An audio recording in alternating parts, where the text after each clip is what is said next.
O Religar e Conhecimento e Religião está de volta. Hoje estamos recebendo Mariana Ramos de Moraes, ela é cientista social. Nós estamos conversando no programa de hoje sobre religião e cultura afro-brasileira. Então, no seu doutorado, que é o que deu origem a esse livro, você fala sobre as travessias no espaço público. Você já falou ainda há pouco, né? Que procurava compreender como é que essas tradições se organizam. O que ajuda a gente a compreender a organização de uma tradição, como é o caso do candomblé, da umbanda, das irmandades, né? A travessia, na verdade, foi um recurso narrativo assim, que eu adotei, né, pensando que é um movimento próprio dessas religiões. Né? A gente pensa, tem a travessia do dentro para fora, né, do mundo dos espíritos para o mundo dos humanos. Né? Então, o mundo, né, material e imaterial. Então, o tempo todo existem essas travessias, né, nos próprios rituais e na cosmovisão mesmo dessas práticas. Né? Mas a travessia também é um momento interessante, né, para se pensar como que são feitas as criações. Né? Tem um antropólogo que fala justamente desse momento, né? O Crapanzano, que ele vai falar justamente que é no momento da travessia que a gente está no entre. Né? A gente não chegou ainda, mas a gente já saiu. Né? E é nesse momento que a gente abre para as possibilidades, porque se a gente já saiu de um ponto e ainda vai chegar em outro, né? A gente pode mudar de ideia, a gente pode voltar atrás, pode criar um outro percurso. Né? E é justamente isso que eu observo, né? Esse movimento dessas religiões no espaço público, né? Que, ora, elas vão buscar se associar a uma ideia de religião, ora vão buscar se associar a uma ideia de cultura para buscar a sua legitimação como uma prática religiosa. Eu me interesso muito por esse tema. E o que significa afirmar-se como religião? Na verdade, né, no Brasil, quando a gente tem a instituição da República, né, e aí a gente tem uma república que tem como princípio a laicidade, a gente tem um modelo de religião que era o modelo cristão. Né? Que era o que existia como religião oficial, né, antes da instituição da República, e é justamente esse modelo que vai ser usado para definir, num primeiro momento, o que é considerado religião e o que não é considerado religião. Né? Então, a gente vê isso nas próprias legislações né, que são construídas logo após a instituição da República. Né? Então, por exemplo, a gente tem normas que vão definir o que é curandeirismo, né? Vão taxar como crime o curandeirismo, a prática da medicina considerada ilegal, que muitas vezes são associadas às religiões afro-brasileiras. Né? Então, durante um tempo, você tem a associação dessas religiões com um crime, são consideradas práticas criminosas, de certa forma, né? E tem uma perseguição do Estado para com essas religiões, uma perseguição que é continuada aí ao longo do século XX, e hoje a gente tem outros tipos de perseguição a essas religiões. Né? De natureza religiosa. De natureza religiosa também. Né? Mas o que acontece? O candomblé, especificamente, ele vai tentar um viés um pouco diferente. Né? Se ele é uma prática religiosa que é totalmente diferente do cristianismo, né? Imagina, a gente não tem no candomblé um livro como a Bíblia, né? Não tem uma instituição forte, né? Como a instituição católica, né? Especificamente no catolicismo, né? Uma igreja. O candomblé, ele se organiza de uma forma totalmente diferente. Né? Então, ele foge do que seria considerado esse modelo de religião no início do século XX. Então, ele vai buscar se associar a uma ideia de cultura, né? De uma tradição. Né? Algo que faz parte ali da vida cotidiana daquelas pessoas, né? De costumes, né? Ou seja, é para além de uma prática religiosa, não é o fato, a pessoa não vai simplesmente ao terreiro rezar e ir embora. Tudo aquilo que pratica no terreiro, ela leva consigo, né? É um modo de vida, muda-se toda a sua vida após uma iniciação. né? Então, começa a ter essa associação como uma ideia de cultura, né? Que hoje a gente pode ligar a um conceito antropológico, né? De cultura, e que vai, na verdade, caminhar ao longo do século XX né? Vai ser mais ou menos a forma como o candomblé vai se apresentar no espaço público. Sim. O candomblé até já conseguiu esse reconhecimento de patrimônio. Exatamente, né?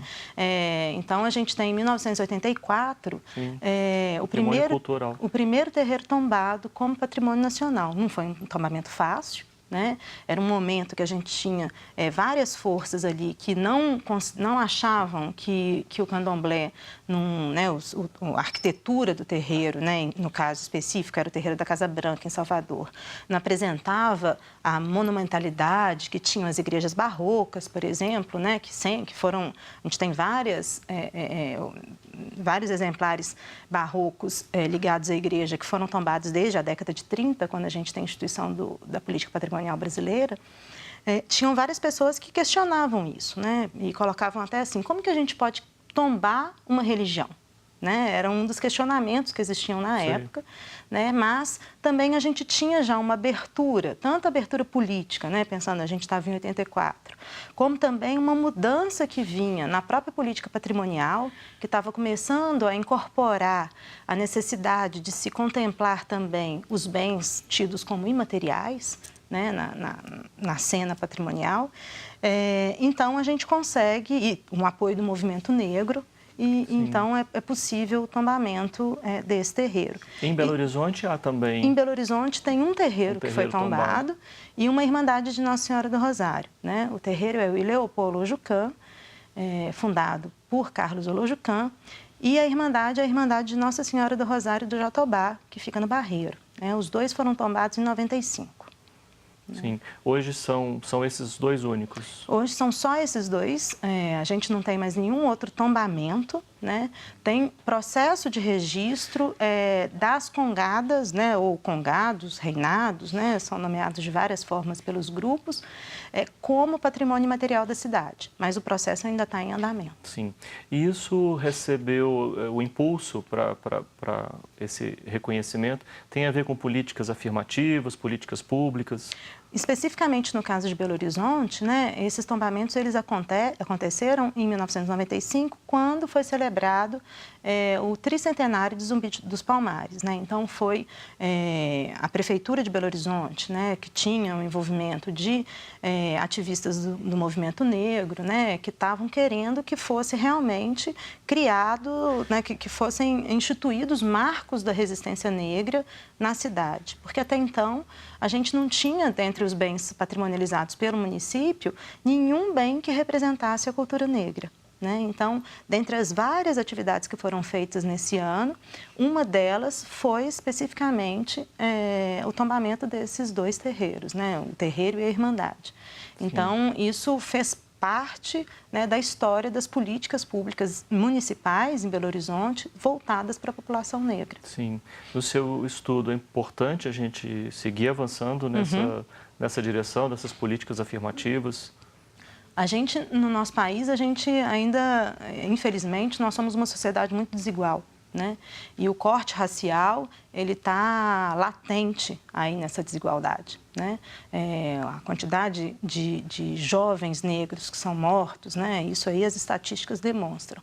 Então, isso é claro, né, que a gente evidencia a necessidade da gente permanecer insistindo na instituição dessas políticas. Para nós que atuamos nesse campo, acho que você deve também se espantar quando alguns grupos falam, não, nós não temos nenhuma dívida. Na verdade, se a gente for verificar, né, quem que tem acesso à educação, né, de qualidade hoje no nosso país, quem que tem acesso às instituições de ensino públicas, mas de graduação, né, a pós-graduação, a maioria é branca, né?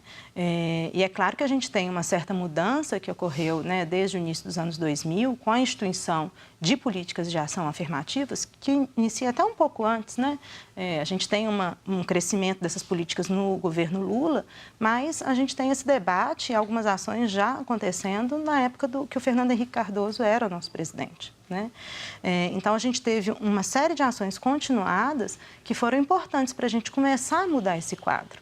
Mas ainda há muito o que fazer. É um caminho longo. Exatamente. As comunidades, elas têm participado ativamente desse processo? Uma coisa que se observa, né, quando a gente começa a acompanhar a participação do movimento afro-religioso, por exemplo, né, no debate das políticas públicas, não são todos que participam, né?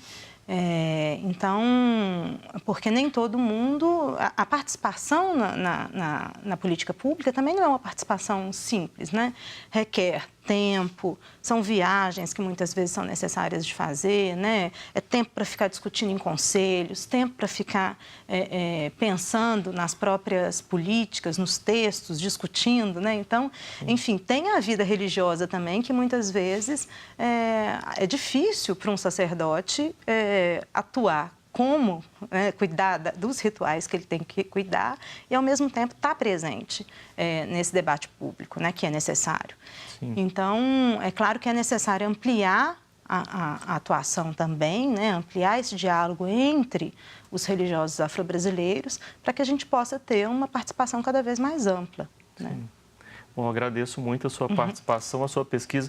Nós não conseguimos falar... acho que nem um pouquinho, né, de tanto material, tanta coisa que você tem, né? Fica o convite para você voltar aqui e a gente falar sobre outros aspectos dos seus estudos, todo o material que você está produzindo, né? Porque nós estamos muito interessados, né, nesse debate de afirmação cultural, né, dessa democracia, claro, né, que a gente precisa continuar fomentando, né, entre nós. E democracia religiosa. Exato, muito necessário. Muito obrigado, Mariane, parabéns pelo seu trabalho. Sou eu que agradeço. O Religare é um projeto de extensão do Programa de Pós-Graduação em Ciências da Religião da PUC Minas.